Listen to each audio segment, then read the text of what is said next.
and also she was great. So why interrupting? No problem. It's great. So we can have an Italian session now. If you guys want to Well, sing and definitely, it's not your lucky day. Two Italians living in Switzerland in a row. I mean, just like no way. and I lived in Milan for 2 years, right? Ah, So, really? Ah, yeah, I'm quite familiar with the country. okay. So thank you so much, Lisa. See you next month. Thank you. See you. Andrea, so you're designing cool stuff and being creative, and you're extremely gifted at piling books into towers, I noticed. So you're Yeah. a master of balance. Is that a You know, message you're trying to get across? now You more than have a ever, balanced life. you don't if you don't have a pile of books like this, you are nobody, So you need to have one, otherwise Zoom is not working. So Oh, but you can just print them and kind of have that as a that's wallpaper. a good idea. Yeah. So first of all, thanks for inviting me. I went through all the paper possible, website, etc., just to understand a little bit more about your way, your style, and also your target, because I'm used to talk with people, but a little bit older, and 13, 17, it's a kind of a strange spot for me. I have kids, but they are much younger, so I know how to deal with the 7 years old. I don't know about 13, 15. So I have to remind myself back in the days, because I'm much older than any shapers in the chat for sure. So I thought, what possibly? Sorry. Andrea, Yeah. I call this group the pencil shapers because they're still school, Correct. sharpening the pencils. Correct. So I was thinking, which is the added value what kind of value I could add in this kind of conversation, and there are two things probably. One is, of course, my expertise. I've been consulting probably more than 15 years now on co-design, and my field is complexity. And now we are living in a complex world, so it's just like exactly what the world needs probably, and it might be interesting a little bit of the conversation even for teens.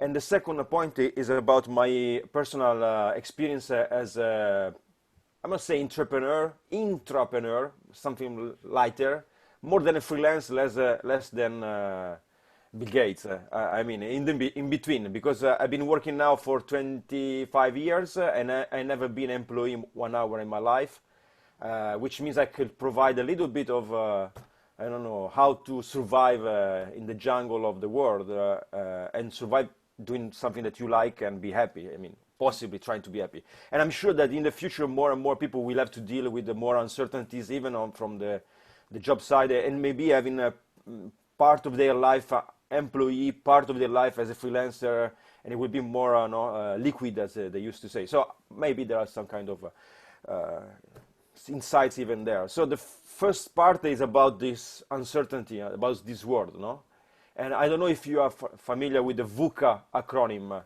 and they say VUCA world, the world we live in. VUCA stands for volatility, uncertainty, complexity, and ambiguity, which, in other words, means that we don't know anything. We don't know what's going on, and the impact and the magnitude of the changes is so much faster than in the past that we don't know how to deal with this speed.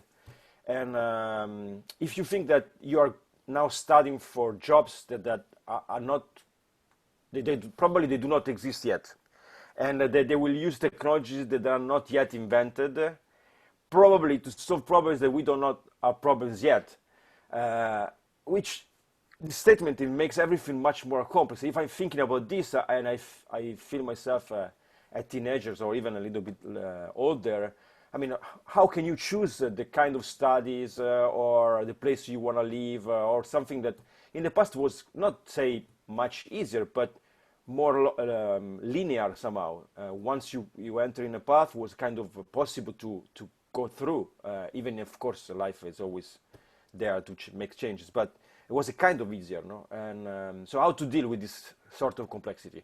So I have too many things probably to share in just short amount of time, but there are a couple of things that I think that are much more important than anything else. The first of all is I don't know if you had the chance to see the Steve Jobs speech when he was gifted with the honorary university degree in university. I will copy paste here so then later on you can go and see it. At Stanford, and it's famous this piece of this video because he's talking about his own life before Apple, and I think I don't like to quote Steve Jobs because everybody's quoting Steve Jobs, but this was really absolutely amazing.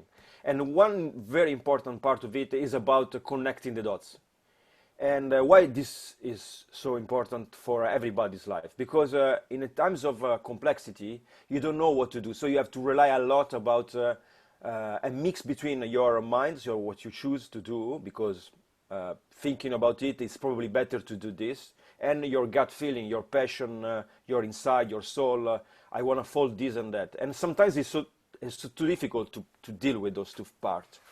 And you have to feel something, and you have to follow one of the two. And there are people that are more rational, and they will go for studying laws because this is the best way to provide success in my life, or because my father is a lawyer. And there are others that they will just follow their passion, especially during teens times. It's easier to follow passions and play guitar all day and night. Oh, by the way, because we are a little bit older, some of us is a little bit older, you know that now kids are much better in playing instruments than us back in the days. I mean, we consider our top guitarists, and because they were playing very well and fast, but now average kids are much better than those ones because they can access a huge amount of lessons online, hours and hours of YouTube, and so they grow much faster and they become really great in playing. And at the age of 20, they are already mastering instruments, and this is amazing. But it's changing again, the thing, no? So back in the days, you were following your passion for guitar, and you maybe dreaming to become a guitarist. Now, well, there is much more there, and so it's much more difficult to become successful playing guitar. So why is important connecting the dots? Because Steve Jobs is saying something very interesting. He was when he was at the school, he was supposed to study, I think, computer engineer, whatever it is. And he wasn't there, I mean, with his mind. He was not following it because he was passionate about other stuff. And he found a nice advertising which was inviting a new student for taking a lesson on writing, calligraphy, how to design a font, and all this stuff. Completely out of his sight, field, I would say. And he took it. And he was so happy, and he was so there in that moment that he mastered this kind of strange art of drawing words, letters, no? And he discovered a lot of things about the world of fonts. And when the first Mac was there, and they had the chance to develop the first Macintosh, he was really straight to ask engineers, friends, to put some features for managing font into computer Macintosh, because otherwise he was not happy. And in fact, at that time, computers were just using blocks, really simple font and really kind of blocks, so not distance between the different letters, because of course A and L and I have different space between letters. But this is something that you learn at the school when you learn how to write, but embedding in a computer was something out of their minds at that time. And why this is important? Because this probably was the single thing that made Steve Jobs, because the computer Macintosh were so different. There are many others, but this is probably one of the most important.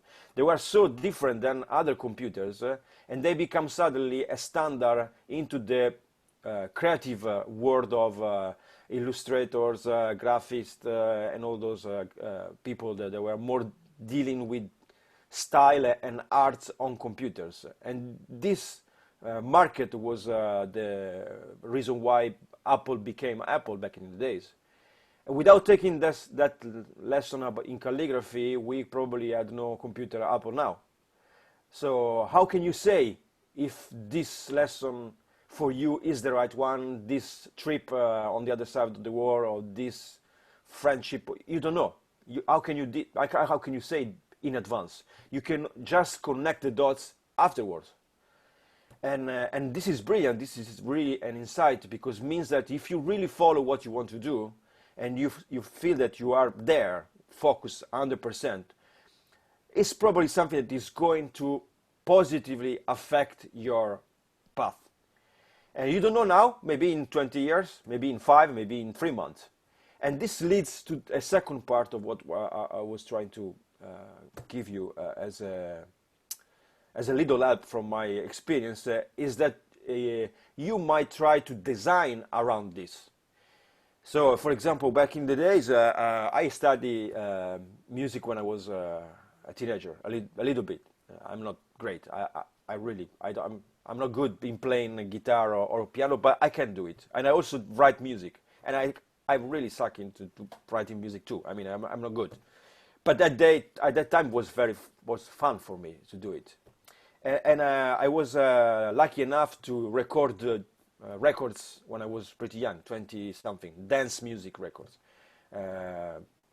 20 years ago was kind of a thing, working in that field.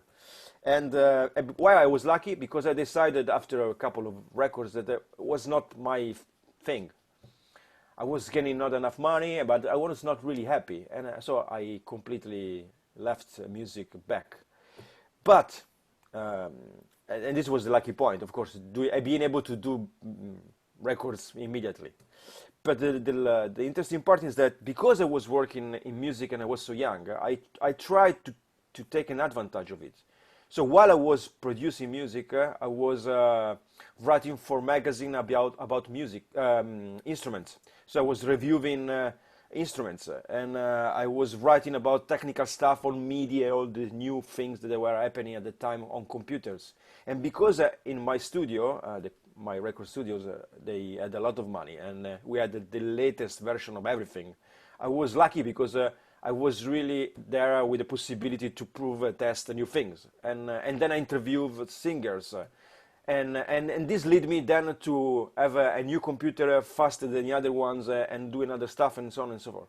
So even if music was not my field back in the after this period, it really mattered to me, because I then powered things that I was completely different than the other ones in the room, and I was able to build on later on, connected it all somehow. So if you really want to try to success, follow your passion. Don't bother too much. I mean, until you have probably 30, but even later, you can still change your career whenever. So you might follow your feelings, and means that you follow your gut and your mind, and you try to combine those two things, creating alternatives. So while you are great in, I don't know, in something, you might be able to try to find a way to make it more possible that this might become a successful thing. So if it's not coming, that's okay. I'm just doing another thing on another part, another side of it. I noticed that I'm 22, so it's already a little bit, but I start a little bit later, so I have still probably 4 or 5 minutes to answer any question if you have any.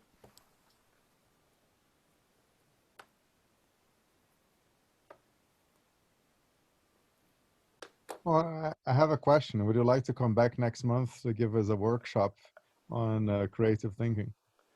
Of course, and we might take this private, but sometimes it requests to me to give a little workshop for more like university students, or sort of career orienteering and personal development.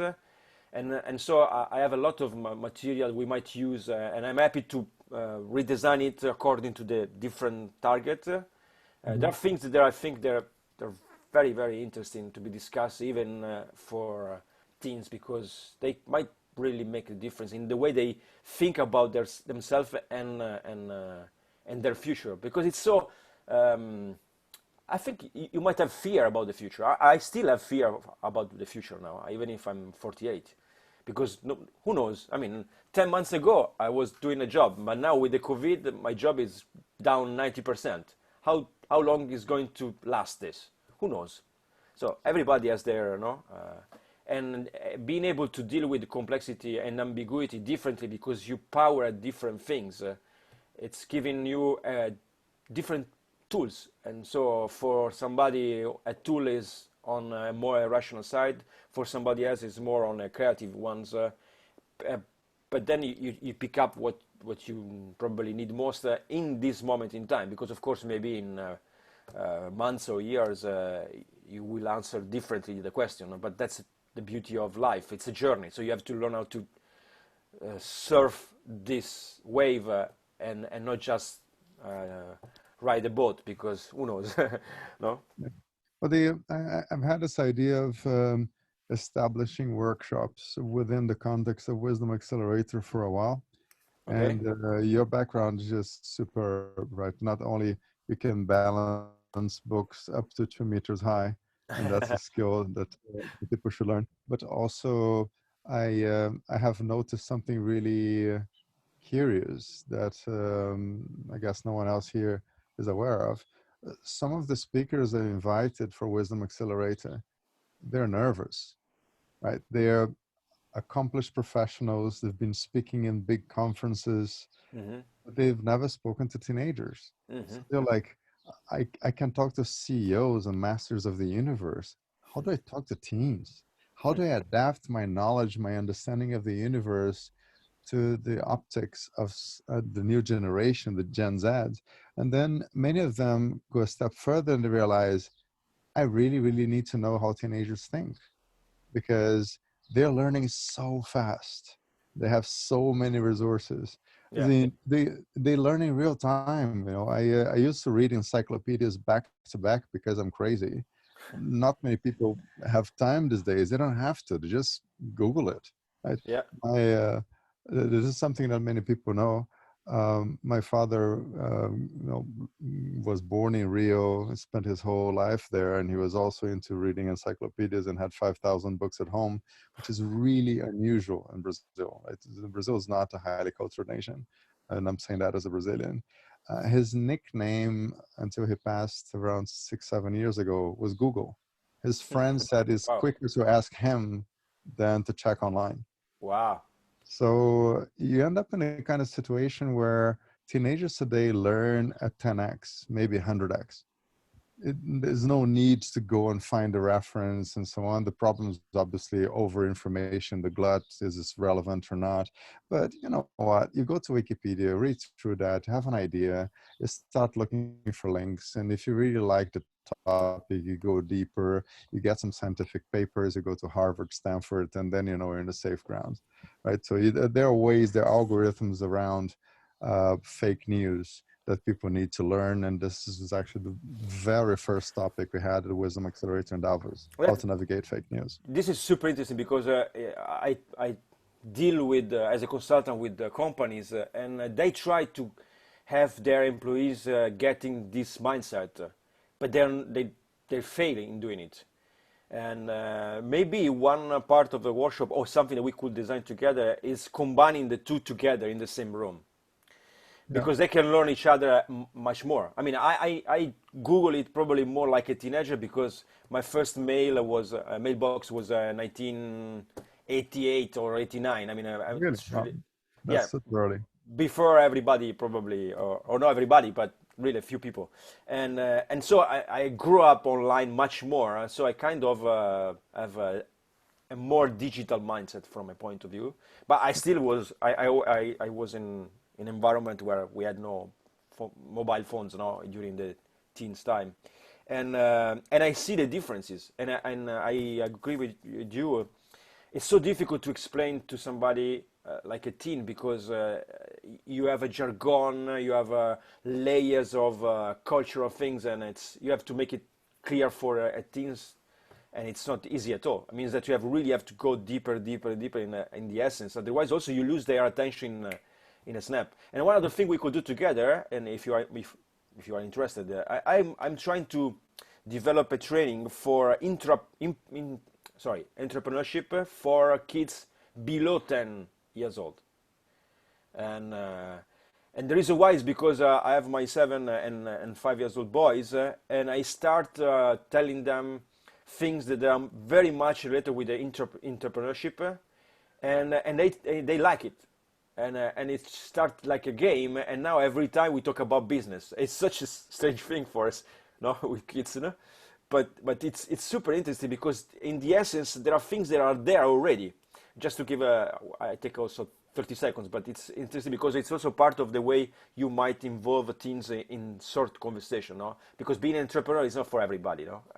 But so my kid was playing cards, not cards like poker cards, of course, but Pokemon cards, and he was struggling to have a kind of card. And at the school, he was playing with the other ones, and he discovered that another friend from another room, classroom, he had these cards, but he was not interested in exchanging with him because he had nothing, no cards interesting enough. But he discovered that the guy was really into another cards that another friends had. And so he made a connection. If I'm going to the other ones and I pick up the cards which I'm not interested and I will exchange with the guy, I will have my cards and everybody is going to be happy. And so he explained to me this, like unusual stuff, you know, how was the school today. And I said to him, sit down, because this is really important. This is the power of knowledge. You have a competitive advantage because you know something that anybody else knows, and you might play around it. I mean, honestly, of course, you have just to know. And so just underline the fact that he was in a position of using this as an opportunity, change his idea about this. So now when it's happening again, he's talking to me, oh, Papa, you know, this is like the other time, or this might be interesting because...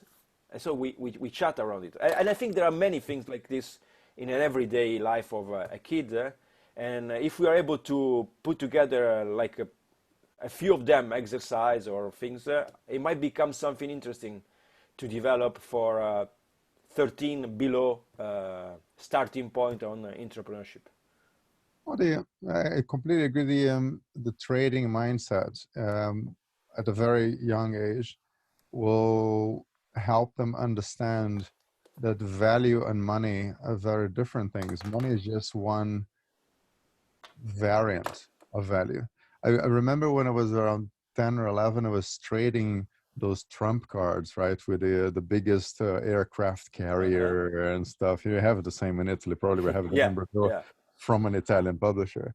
And I traded lots of those little cards for oil samples from the son of Petrobras, an engineer from Petrobras. He had Okay. all the different types of oil, like light crude and the tar and everything else. It's like, I would like to have oil samples because I'm curious to understand how it works. And I have trump cards. I guess Trump these days is a bad word to use, but in this case, they're literally called trump cards. Super Trunfo, like Super Trump was Super what Trump. was called at that time. And so money was not involved. I would not be able to buy oil from a state monopoly. It's not for sale. Yeah. I can trade it with pieces of paper. And having a 10-year-old understanding that this is feasible is very, very powerful. But we already have the next speaker here. You know, sorry for starting yours late. You should definitely come back. And the idea of the workshop is that I'm trying to make sure that everybody who belongs to the Wisdom Accelerator community, and you've all just been invited to join the LinkedIn community. We post loads of interesting things there. Of course, interesting is relative, but we post loads of stuff, I guess, is a fair statement.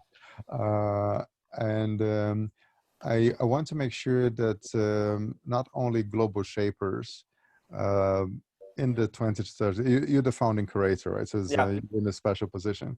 Yeah. So if you're a global shaper 20 to 30, you probably haven't had many opportunities to do public speaking. And this is what we're trying to do here. Allow you to test it in a safe environment, talking to teenagers, which is non-threatening. And that also comes from my experience when I was in my very early 20s. For whatever reason, someone picked me to give a presentation. And this is in the mid 90s, right? The internet became a thing in 95. In 1996, I was giving a presentation to 300 London City financial services professionals on internet banking. My Okay. background is not banking. I had never given a presentation in my life. I completely froze and panicked because that audience was so threatening. And that put a pause of around 15 years in my career as a public speaker. And I don't wish that experience on anyone else. Right? So global shapers who haven't had the chance to speak in different places. Now, at this point in time, I've been moderator, host, panelist, chair, you name it. I've done the whole lot, and I know how powerful it is. I want to make sure the shapers have a chance to do that, but also the ones older than 30. I want them to learn how to talk to teenagers, how to talk to the Generation Z. So they're learning from the teenagers as well, and the kind of questions that they're going to be getting from those presentations and in a workshop in a more specific topical way are very, very useful, because you go like, oh, wow, I had never thought about that from this angle. But let's have, take the conversation private, and I'll give Of course. the floor